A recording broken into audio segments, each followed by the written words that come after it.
Good morning students. आज हम लोग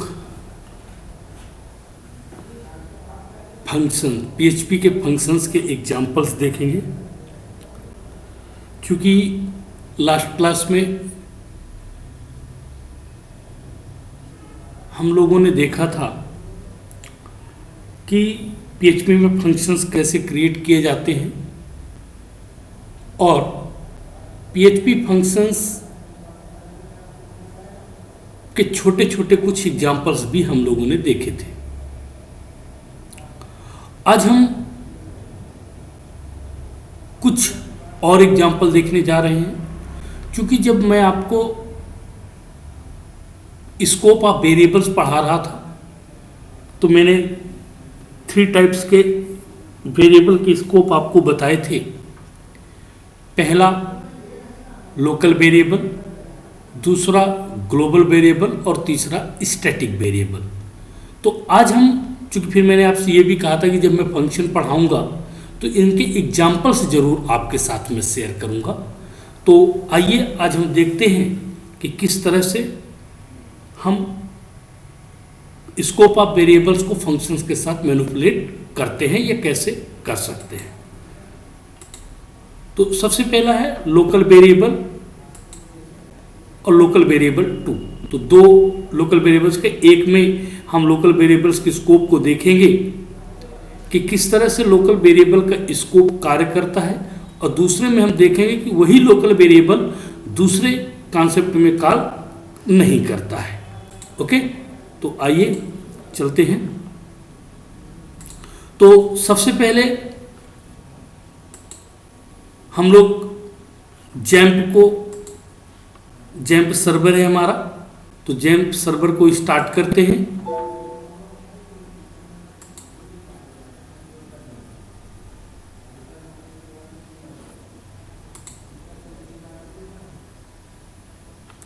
हमारा सर्वर रन हुआ है या नहीं उसको आइए चेक करते हैं।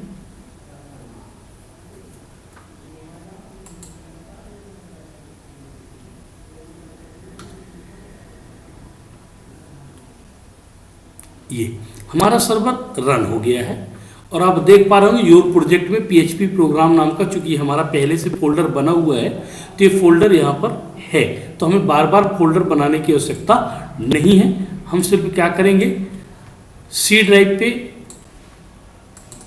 अपने प्रोग्राम को सिर्फ कॉपी करते जाएंगे, वहाँ वो रिफ्रेश होता जाएगा तो ऑटोमेटिकली वो चले जाएंगे। तो वैम्प पे गए, वैम्प पे जाने के बाद हमने देखा www में पीएचपी प्रोग्राम करके मेरा एक प्रोग्राम पड़ा हुआ है। तो सबसे पहले हम लोग देखते हैं कि वेरिएबल, लोकल वेरिएबल कैसे काम करते हैं। तो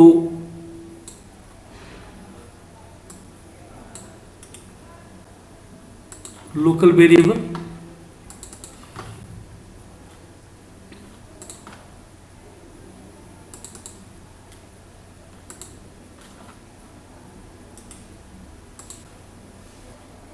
ये लोकल वेरिएबल आप देखिए, ये यहां तक तो कुछ बताने की आवश्यकता नहीं है क्योंकि ये नॉर्मली आप सब जानते हैं। फिर ये पीएचपी स्क्रिप्ट यहां से स्टार्ट होती है। फंक्शन कीवर्ड के साथ एक लोकल वेर नाम का मैंने फंक्शन यहां पर बनाया हुआ है और उसको $num=45 उसमें एक वेरिएबल डिक्लेयर कर दिया जिसे मैं लोकल वेरिएबल करता हूँ। क्योंकि जब मैंने वेरिएबल्स पढ़ाए थे तो लोकल वेरिएबल का जो स्कोप है वो मैंने आपको बताया था कि इनसाइड रहता है, ठीक है। फिर इको उसी वेरिएबल को मैंने प्रिंट करा दिया है और ये लोकल वेर इस फंक्शन को मैंने क्या किया, यहाँ पर कॉल किया हुआ है। तो आइए देखिए इसको रन करते हैं किस तरह से ये रन होगा, ठीक है। तो सबसे पहले लोकल वेरिएबल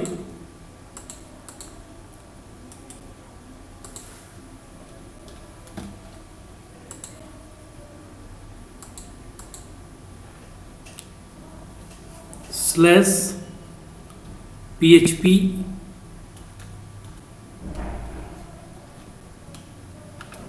प्रोग्राम, ठीक है, slash local variables dot PHP, ठीक है। तो इसको मैंने यहां पर क्या किया, ये आप देख पा रहे होंगे variable declared inside the function is 45। जो मैंने फंक्शन लोकल वेरिएबल नाम का फंक्शन बनाया है, उस फंक्शन के अंदर मैंने एक वेरिएबल डिक्लेयर किया था 45, ठीक है। उस फंक्शन, उस वेरिएबल को यहां पर हमने क्या कर दिया है, प्रिंट कर दिया है, ठीक। अब आइए इसका दूसरा प्रोग्राम देखते हैं।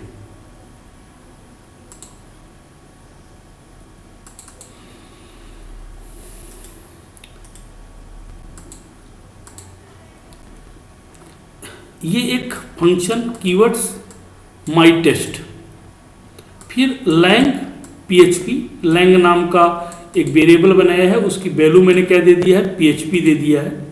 इको वेब डेवलपमेंट लैंग्वेज, और उसको यहां पर क्या करा दिया है, प्रिंट करा दिया मैंने, ठीक।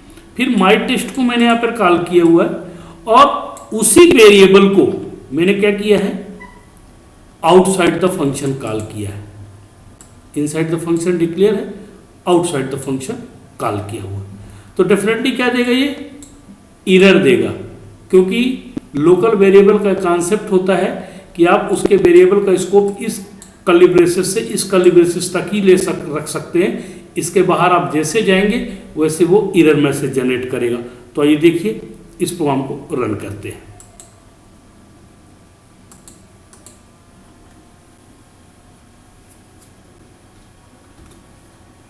ये लीजिए, वेब डेवलपमेंट लैंग्वेज PHP, पहला स्टेटमेंट, चूंकि PHP की खूबसूरती है कि आपको पूरे प्रोग्राम को, स्क्रिप्ट को नहीं रोकती, वो सिर्फ उस स्क्रिप्ट में को रोकती है जहां पर उसको एरर मिलता है। और इसके बाद ये देखिए, वो कह रहा है कि अनडिफाइंड वेरिएबल लैंग सी वैम www PHP program local variable 2 में, जो तुमने वो लाइन नंबर 14 में वो वेरिएबल डिक्लेयर जो आप कॉल करो वो लोकल वेरिएबल है, ठीक, ओके। आइए अब देखते हैं आगे।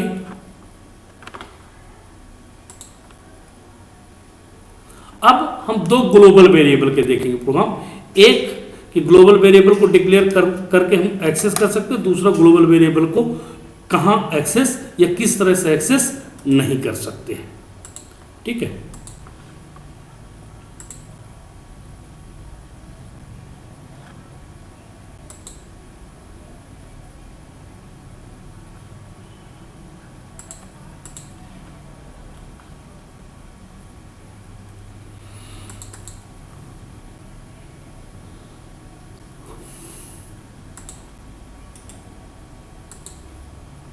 ये देखिए, PHP का वेरिएबल का ग्लोबल स्पेस, सॉरी स्कोप,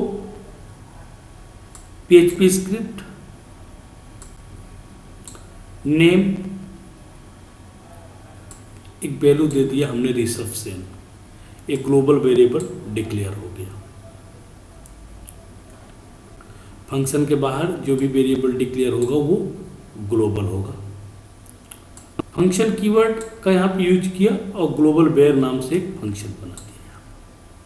अब ग्लोबल वेरिएबल को अगर इनसाइड द फंक्शन एक्सेस करना है तो हमें ग्लोबल कीवर्ड का यूज करना पड़ेगा। तो देखिए ग्लोबल और ये नेम, इस वेरिएबल को यहाँ पर दे दिया, फिर echo variable inside the function ये नेम। चूंकि अगर याद हो जावा में ये मैंने पढ़ाया था दिस कीवर्ड्स, ये क्या करता है, सुपर वेरिएबल के स्कोप को यहाँ पर क्या करता है,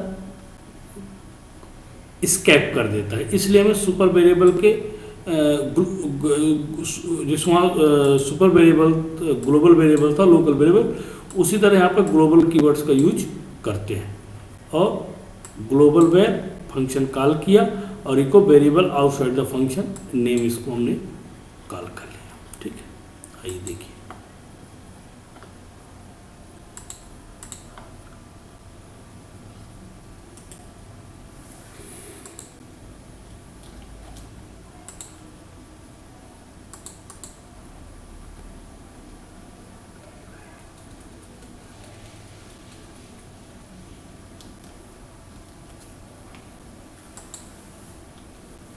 ये देखिए, variable inside the function reception, variable outside the function reception. Okay, ये दोनों जगह ग्लोबल वेरिएबल का काम कर दिया। अब देखिए ग्लोबल वेरिएबल कैसे काम नहीं करता है।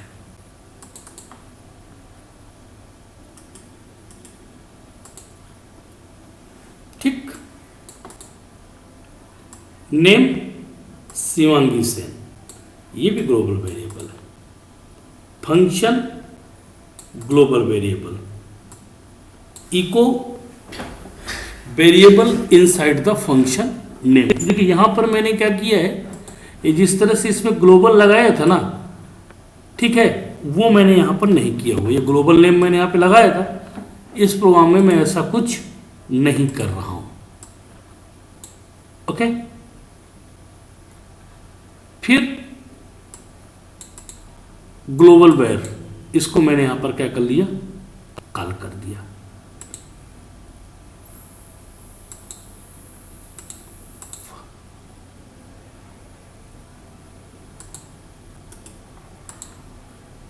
जब हम इस प्रोग्राम को यहां पर कॉल किया तो आप देखिए कि हमने इस वेरिएबल को फंक्शन के अंदर कॉल किया है और फिर इसको आउटसाइड द फंक्शन कॉल किया हुआ है। ठीक है, दोनों ग्लोबल वेरिएबल, लेकिन यहां पर हमने ग्लोबल और वेरिएबल का नेम डिक्लेयर नहीं किया जो कि हमें इनसाइड द फंक्शन कॉल करने के लिए आवश्यक है। आइए देखिए इसको रन करके।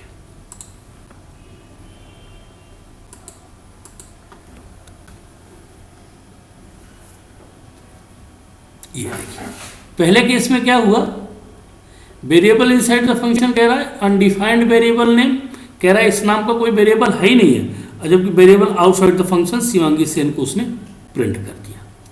ठीक, तो इस तरह से हम समझ सकते हैं कि ग्लोबल वेरिएबल किस तरह से काम करता है। नेक्स्ट है हमारा स्टैटिक वेरिएबल। आई थिंक, हाँ, स्टैटिक वेरिएबल। ठीक है, स्टैटिक, देखिए पीएचपी वेरिएबल का स्टैटिक स्कोप कैसे होगा, फंक्शन स्टैटिक वेरिएबल, ये एक हमने फंक्शन वेरिएबल यहां पर कॉल किया, सॉरी वेरिएबल स्टैटिक वेर नाम का फंक्शन यहां पर क्रिएट किया। स्टैटिक num1 और 3, ये स्टैटिक वेरिएबल है और ये नॉन स्टैटिक वेरिएबल है, चूंकि इसके पहले कुछ नहीं लगा है। अब num1 प्लस प्लस और num2 प्लस प्लस, तो मैंने स्टैटिक num1 और स्टैटिक num2 दोनों को प्रिंट कराया और 2 बार दोनों को कॉल किया। ठीक, स्टैटिक वेर और स्टैटिक वेर। आप जानते क्या होगा, क्योंकि स्टैटिक स्कोप में जब फर्स्ट टाइम आप num1 को काट करेंगे तो कितना हो जाएगा, 4, और जब सेकेंड टाइम फंक्शन कॉल होगा क्योंकि इसका स्कोप वहां रह जाएगा तो ये हो जाएगा 5। एक बार 4 एक बार 5। इसके केस में क्या होगा, पहली बार में तो ठीक है 6, लेकिन दोबारा जब फंक्शन कॉल होगा, सॉरी 7, चूंकि 6 में 1 जुड़ेगा तो 7 हो जाएगा, और दोबारा जब फंक्शन कॉल होगा तो ये 7 का 7 ही रहेगा, 8 नहीं होगा क्योंकि इसका स्कोप वहां पे नहीं रह जाएगा। आइए देखते हैं इस प्रोग्राम को।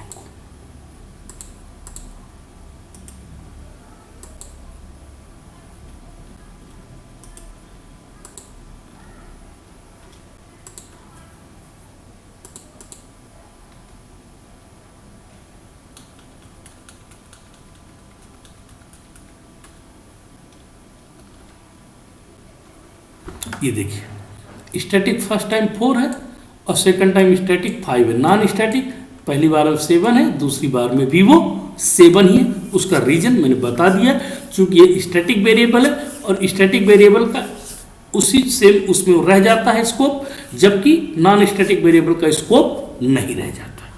ठीक है,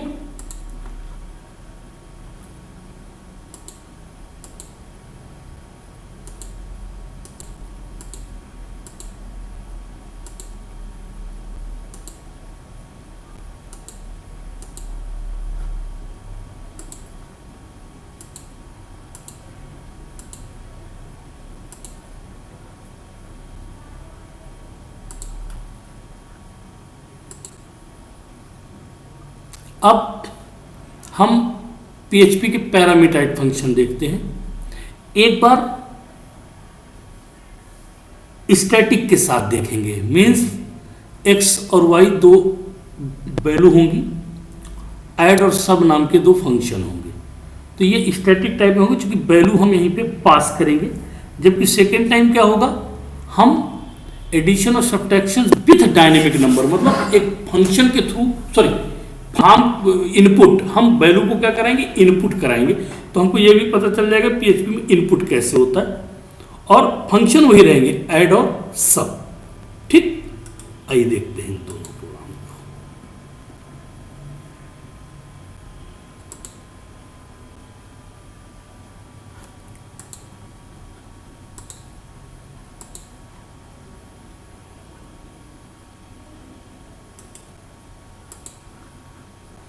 देखिए, parameter addition and subtractions example. ठीक है, हम क्या किए, फंक्शन ऐड, फंक्शन कीवर्ड है, ऐड फंक्शन का नेम है, x और y दो पैरामीटर्स है, आर्गुमेंट्स है। Sum equal x plus y, echo sum of the two number, जो भी है उसको हम यहां पर क्या करा दिया, प्रिंट करा देंगे। अब इस फंक्शन को मैंने यहां पर क्या कॉल किया, ऐड नाम के फंक्शन को, वैल्यू पास कर दिया 50 और 100। आंसर क्या आ जाना चाहिए इसका, 150। फिर दूसरा फंक्शन मैंने बनाया, फंक्शन सब्ट्रैक्ट और x और y, उसी तरह दो आर्गुमेंट्स यहां पे दिया मैंने। फिर डिफरेंस क्या होगा, इनमें घटने के बाद x माइनस वाई, जो भी x की वैल्यू होगी और जो भी y की वैल्यू होगी, वो इको इन दोनों के बीच में डिफरेंस को वो प्रिंट कर देगा। क्या है मेरी वैल्यू, 100 और 25, कितना आएगा, 75 डिफरेंस आएगा। ठीक है, तो आइए देखते हैं इस एग्जांपल्स को रन करके।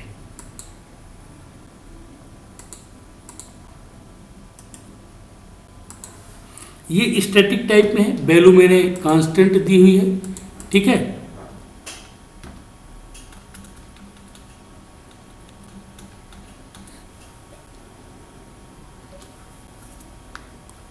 Parameterised example 1.php, sum of the two number 150 और डिफरेंस बिटवीन टू नंबर 75, क्योंकि 100 था 25 थी, x की वैल्यू 100 थी और y की वैल्यू 25 थी, इसलिए ये इनके बीच में डिफरेंस 75। ये स्टैटिक टाइप का है।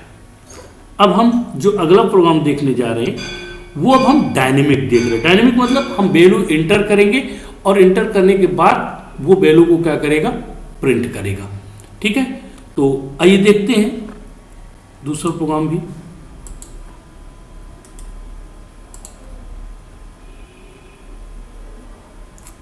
Parameter addition and subtractions with dynamic number example.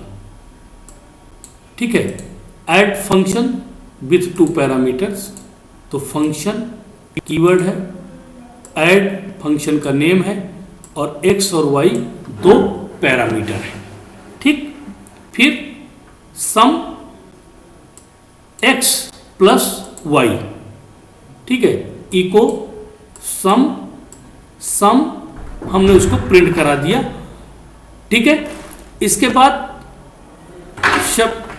दूसरा फंक्शन हमने बनाया सब्ट्रैक्शंस का, x और y फंक्शन हमारे यहाँ पर कीवर्ड है, x माइनस वाई, इको डिफ, जो भी डिफरेंस होगा इन दोनों के बीच में। फिर है call function get two argument through input box, मतलब चूंकि हम फॉर्म बनाएंगे, क्योंकि PHP में इनपुट जो कराएंगे वो फॉर्म के थ्रू करेंगे। तो ये यहाँ पर कॉन्सेप्ट दिया इफ इज सेट। ये एक्चुअल में क्या है, जब पासिंग इंफॉर्मेशन बिटवीन पेजेस एक कॉन्सेप्ट होता है, उसमें उस कॉन्सेप्ट को आगे चल के मैं भी पढ़ाऊंगा।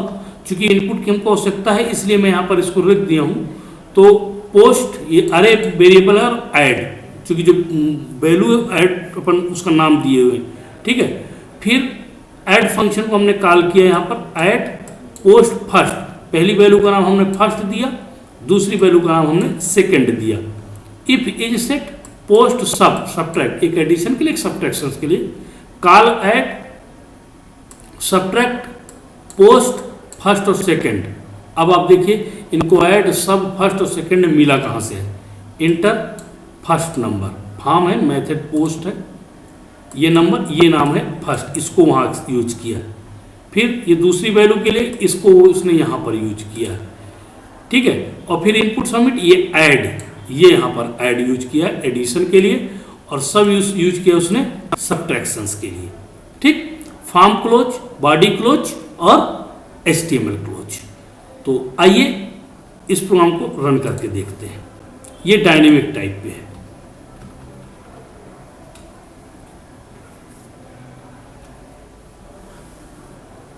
अब देखिए यहाँ से वैल्यू हम कम ज़्यादा कर बढ़ा सकते, ये मान लीजिए मैंने यहाँ पे दिया 20 और यहाँ पर दे दिया मैंने 42, कितना होना चाहिए 62। ये एडिशन आपका सम आ गया 62, मैंने एडिशन बटन पर क्लिक किया तो 62 आ गया। अब दोबारा वैल्यू मैं मैनुअली भी दे सकता हूँ 30 और 10। अब मैं सब्ट्रैक्ट करूँगा तो कितना आ गया डिफरेंस, 20 डिफरेंस आ गया, मतलब 20। ओके, इस तरह से हम कीबोर्ड इनपुट्स का प्रोग्राम भी इसमें PHP के में बना के देख रहे हैं फंक्शन के थ्रू। तो इस तरह से आप इसको आसानी से देख सकते हैं, ठीक है। तो ये आज के लिए इतना ही काफ़ी है। इन सभी प्रोग्राम्स को आप रन करिएगा। जहां पर भी किसी को कोई प्रॉब्लम हो तो ज़रूर मुझसे डिस्कस करिएगा, ठीक है। और हम उसको देखेंगे कि किस तरह से इसे मैनेज किया जाएगा। ओके, कल की क्लास में मैं लाइव क्लास लूँगा और एक नए कॉन्सेप्ट के साथ आऊँगा। अगर फंक्शन में कहीं कोई किसी को प्रॉब्लम हो तो आप लोग ज़रूर मुझसे डिस्कस करिएगा, तो मैं आपकी प्रॉब्लम को सॉल्व कर सकूँ। Thank you.